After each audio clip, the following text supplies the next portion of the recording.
Hello, story lovers. Welcome back to my channel, Madly in Love Part 61.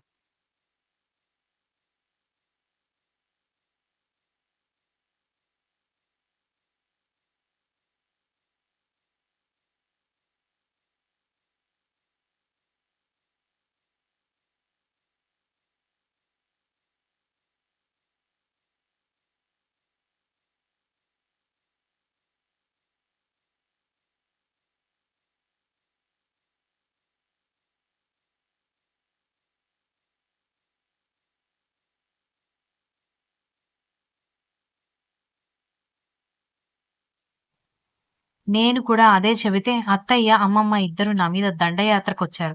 అనగానే ఎందుకు అనగానే "నువ్వు నన్ను క్షమించలేదు కాబట్టి నేను చేపించిన గొలుసు నువ్వు కావ్యకి పెట్టను అంటున్నావు. నన్ను వేరు చేసి చూస్తున్నావని" అన్నారు అత్తయ్య. ఇది ఇక నన్నేం చేయమంటారు? అందుకే తప్పక తీసుకున్నాను అని మూతి ముడుచుకొని చెప్పింది దక్ష.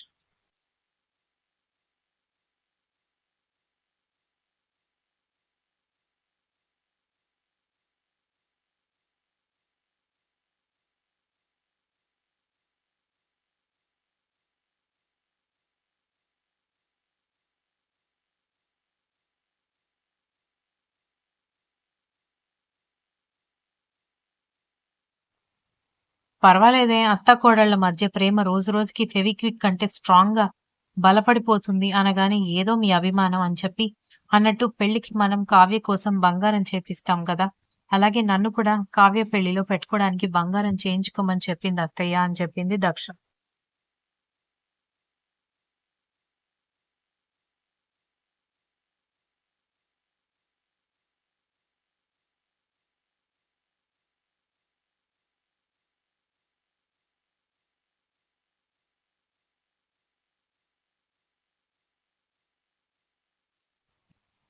అయితే మనం చేయాల్సిన కొన్ని పనులున్నాయి బేబీ అని శాడిస్ట్ బాబు అనగానే ఏంటది?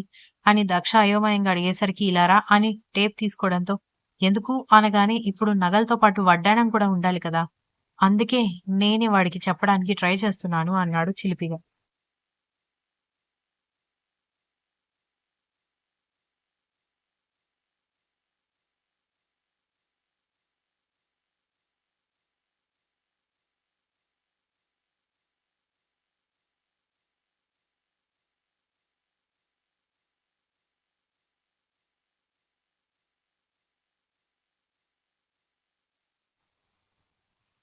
అక్కర్లేదులే. ఆల్రెడీ పాత వడ్డాణం ఉంది కదా! అది చూసి కొత్త వడ్డాణం తయారు చేస్తాడు అని దక్ష నవ్వుతూ చెప్పింది.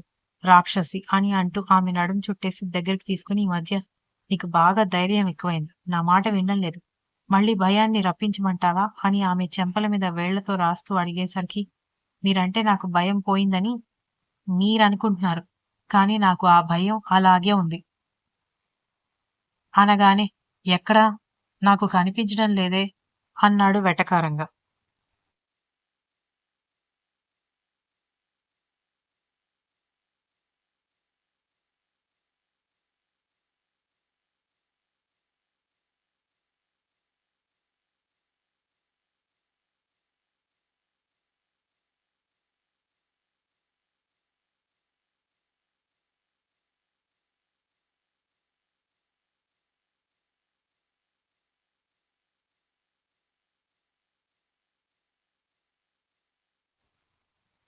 అంటే ఆ భయాన్ని ఆర్చిపొమ్మని పంపించాను.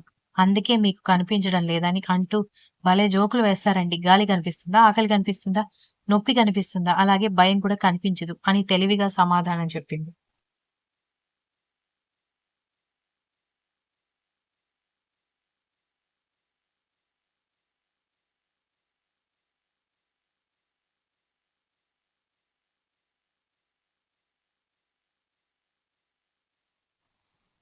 ఇప్పుడు నేను నిన్ను ఓల్డ్ మూవీ ఫిలాసఫీ డైలాగ్స్ చెప్పమని అడగలేదు.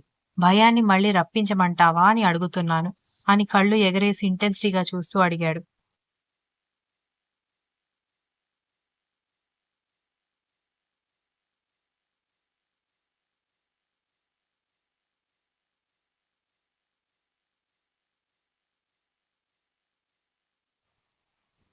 వద్దు వద్దు.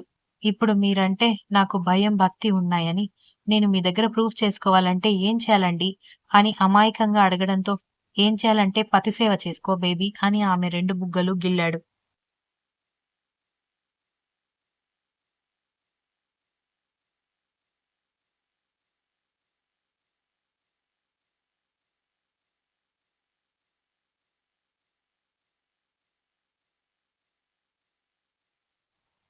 సరే అని అంటూ చేతిలో ఉన్న నెక్లెస్ బెడ్ మీద పెట్టి ఆమె బయటికి వెళుతూ ఉంటే, "ఎక్కడికి వెళ్తున్నావు?" అని కరుణ అనగానే, "మీరే కదా పతిసేవ చేసుకోమన్నారు. ఒక పళ్ళెం తీసుకొచ్చి మీ కాళ్ళు కడుక్కుంటూ ఉంటాను" అని చెప్పింది.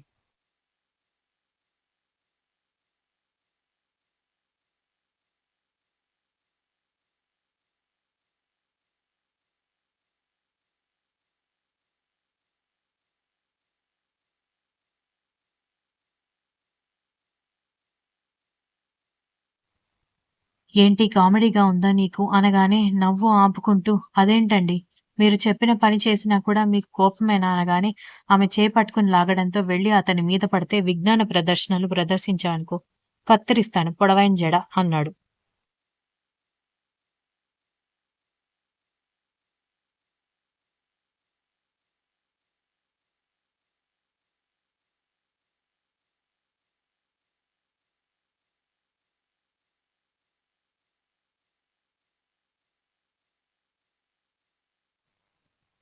అప్పుడు మీరే నన్ను చూడలేక ఇబ్బంది పడాలి. నాకొచ్చిన బాధేంటి? జుట్టు కత్తిరిస్తే ఇంకా హాయిగా ఉంటుంది. ఈ జుట్టు మెయింటైన్ చేయలేక చచ్చిపోతున్నాను.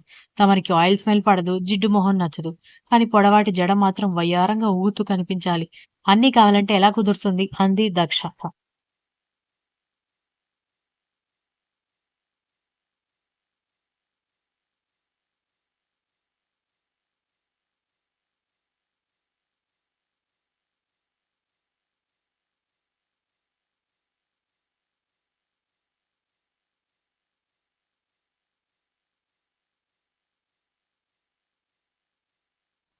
సినిమాల్లో, సీరియల్స్‌లో కూడా చాలా మంది సెలబ్రిటీస్‌కి పొడవైన జడుంది. వాళ్ళు రోజు వాళ్ళ షూటింగ్ కోసం లూజ్ హెయిర్ వదిలేస్తూ కూడా దాన్ని పొడవుగా మెయింటైన్ చేయడం లేదా అని అడిగాడు.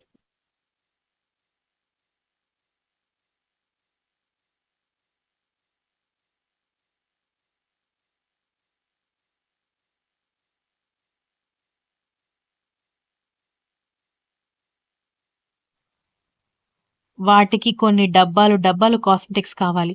ఉత్త ఆయిల్ రాసుకోవడానికి కష్టపడుతున్నానురా స్వామి అని అంటూ ఉంటే, అవన్నీ వాడమని అంటారేంటి మీరు అనగానే, అయితే నీకు కూడా కాస్ట్యూమర్స్‌ని అరేంజ్ చేస్తానులే. నీ జుట్టు వాళ్ళే మెయింటైన్ చేస్తారు. ఆ జిడ్డు మొహం మాత్రం వేసుకొని నాకు కనబడకు అన్నాడు.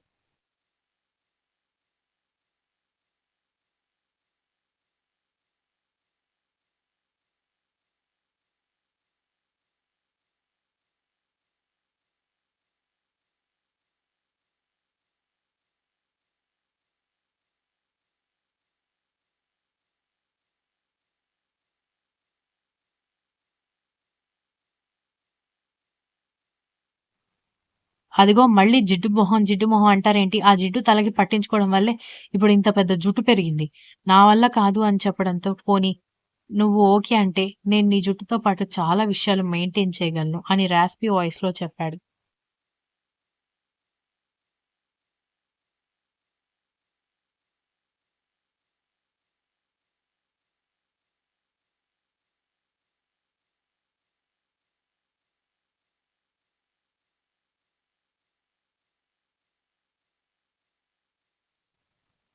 ఒక్కసారిగా సిగ్గుపడి కళ్ళు నేలకి వాల్చేసి, "మీరు మరీ అల్లరి పిల్లాడైపోతున్నారు. అన్నీ చిలిపి మాటలే" అని అంటూ అతని బుగ్గలు గిల్లేసి కిందకి పారిపోవడంతో, "ఆగవే! నిన్ను పిలుస్తుంటే రాకుండా కావ్యకి మెహందీ వేస్తూ కూర్చున్నావు" అని అతను బయటకొచ్చేసరికి నవ్వుతూ వెక్కిరించి కిందకి పరుగులు పెట్టడంతో, "చెప్తాను దొరక్కుండా పోతావా" అని అనుకున్నాడు.